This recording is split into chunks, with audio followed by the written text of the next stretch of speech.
Students, போன எஸ்ஐயில் கேட்டிருந்த கேள்வி கோணங்களை வச்சு, சரிங்களா?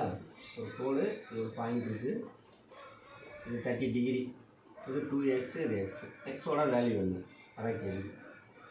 சரியா? நேர்கோடு, இந்த புள்ளி, இதோட கோணம் எவ்வளோனா 180 டிகிரி. ஓகே, 30 டிகிரி இங்கே போயிடுச்சு. அப்போ மிச்சம் எவ்வளோ இருக்குது? 150 டிகிரி.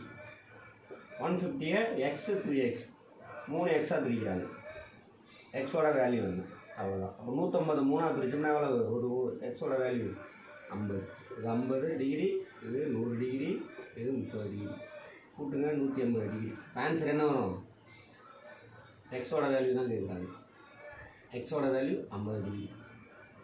இது மாதிரி பேசிக் கான்செப்ட்லாம் புரிஞ்சுக்கிட்டு ஈஸியாக ஆப்டிடியூட், ரீசனிங், உளவியல் இந்த மாதிரி கேள்விகளுக்கு ஆன்சர் பண்ணால் சிவா ஐஏஎஸ் அகாடமிக்கு வாங்க.